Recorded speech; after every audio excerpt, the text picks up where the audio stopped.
بسم اللہ الرحمن الرحیم۔ نیک لوگوں کی صحبت سے ہمیشہ بھلائی ہی ملتی ہے، کیونکہ ہوا جب پھولوں سے گزرتی ہے تو وہ بھی خوشبودار ہو جاتی ہے۔ زندگی کو بدلنے میں وقت نہیں لگتا، لیکن وقت کو بدلنے میں زندگی لگ جاتی ہے۔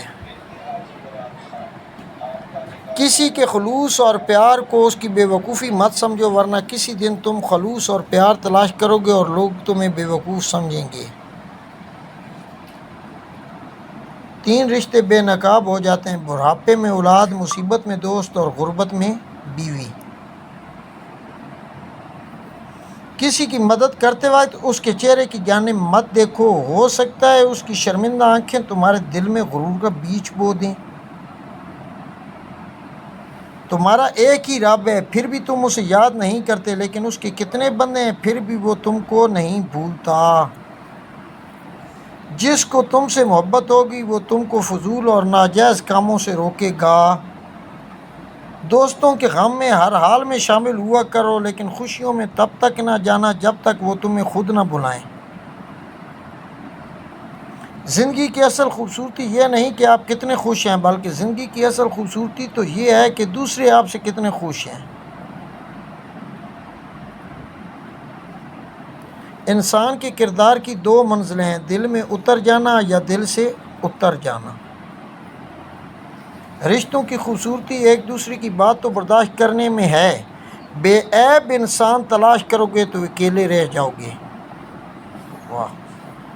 ایسی غربت پر صبر کرنا جس میں عزت محفوظ ہو اس امیری سے بہتر ہے جس میں ذلت اور رسوائی ہو۔ کیا بات ہے! 100 دوستوں سے بہتر وہ ایک دشمن ہے جو دل میں نفرت تو رکھتا ہے لیکن منافقت نہیں کرتا۔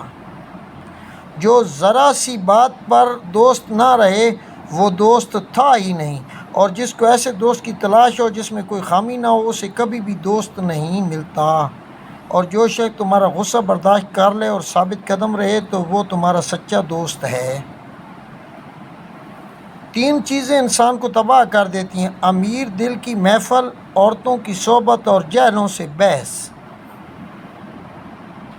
کامیابی حوصلوں سے ملتی ہے، حوصلے دوستوں سے ملتے ہیں، دوست مقدروں سے ملتے ہیں اور مقدر انسان خود بناتا ہے۔ کیا بات ہے! وقت اور دولت 2 چیزیں ہیں جو انسان کے اختیار میں نہیں۔